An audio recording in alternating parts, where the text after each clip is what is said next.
La parole est à Monsieur Christian Jacob. Merci, Monsieur le Président. Monsieur le Premier ministre, votre gouvernement et votre majorité sont confrontés à une débandade sans précédent. Les Français rejettent massivement votre politique. Ils rejettent le président des impôts. Ils rejettent le président du chômage. Vous êtes impopulaire. Vous êtes en passe de perdre votre majorité.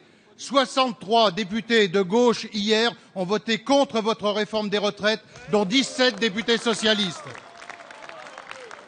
Votre majorité est en perdition à l'image de plusieurs de vos ministres. Monsieur Peillon, qui cherche un parachute doré au Parlement européen parce qu'il sait que sa réforme sur les rythmes scolaires ne résistera pas aux élections municipales.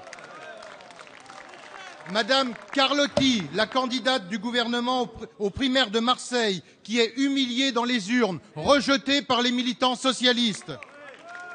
Et depuis ce matin, la cacophonie gouvernementale est à son comble. Dans le Doubs, une famille en situation irrégulière a été expulsée après avoir épuisé tous les recours judiciaires. Le préfet, dans cette affaire, n'a fait qu'une chose, appliquer la loi, toute la loi, rien que la loi. Or, j'entends le président de notre Assemblée, plusieurs de vos ministres, invoquer des valeurs de gauche pour contester l'action de ce serviteur de l'État. Notre responsabilité à tous, Monsieur le Président, Mesdames, Messieurs les ministres, c'est celle de ne pas transiger avec le respect absolu de la loi républicaine. La France, ça n'est pas la gauche, la France. La France, c'est la République, Monsieur le Premier ministre. Monsieur le Premier ministre, vous nous devez une explication. Est-ce que pour colmater l'explosion de votre majorité, vous allez sacrifier un préfet de la République qui n'a fait qu'une chose, son travail? La parole est à Monsieur Bruno Le Roux. Mais non. La parole est à Monsieur le Premier ministre. Oui, Monsieur le Président. Mesdames, Messieurs les députés, Monsieur le Président Jacob, bon, vous m'épaterez toujours.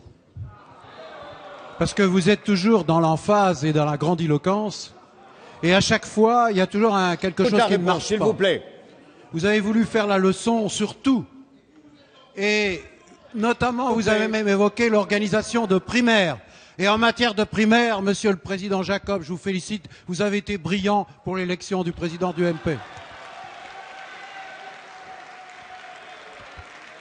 Mais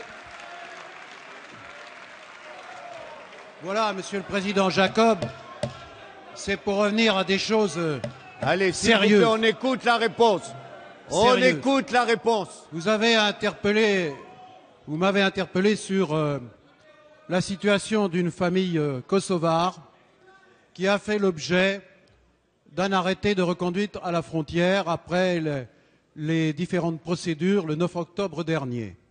Il se trouve que hier et aujourd'hui, une émotion particulière s'est exprimée concernant une jeune fille, membre de cette famille, qui a été interpellée alors qu'elle était dans un bus scolaire à l'occasion d'une sortie scolaire. Je tiens à vous dire, Monsieur le Président Jacob, que je suis très attaché au principe du droit. Vous avez parlé de la République. La République n'appartient pas à la gauche, elle n'appartient pas non plus à l'UMP, elle appartient aux Françaises et aux Français.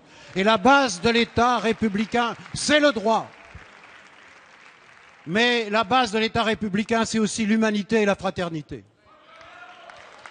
Et donc, s'agissant du cas de ces jeunes filles, je le dis, une émotion particulière s'est exprimée, je l'ai entendue, je la comprends. C'est la raison pour laquelle, après m'en être entretenu ce matin avec le ministre de l'Intérieur Manuel Valls, qui est aujourd'hui en mission en Guadeloupe à ma demande, et qui va arriver dans quelques heures à Pointe-à-Pitre, qu'une enquête a été diligentée.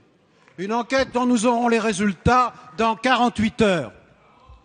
Et je voudrais rappeler que s'agissant des recours, une fois qu'ils ont été expulsés en application de notre droit et des droits d'asile, s'ils donnent lieu à des arrêtés de conduite à la frontière, ne permettent pas, n'autorisent pas que des enfants scolarisés puissent être interpellés au sein de l'enceinte scolaire, Et l'enceinte scolaire, ce sont aussi les activités qui sont associées à l'école, et notamment les déplacements dans le cadre des activités scolaires, et c'était le cas dans cette situation. Alors, en fonction des résultats de l'enquête et après le rappel du droit et de nos principes et de nos valeurs et concernant le respect des droits de l'enfant, je voudrais vous dire qu'en fonction des résultats de cette enquête, Monsieur le Président de la Jacob, je prendrai toutes les responsabilités qui s'imposeront le moment venu. Et s'il y a eu faute, l'arrêté de reconduite à la frontière sera annulé. Cette famille reviendra pour que sa situation soit examinée, réexaminée en fonction de notre droit, de nos principes et de nos valeurs.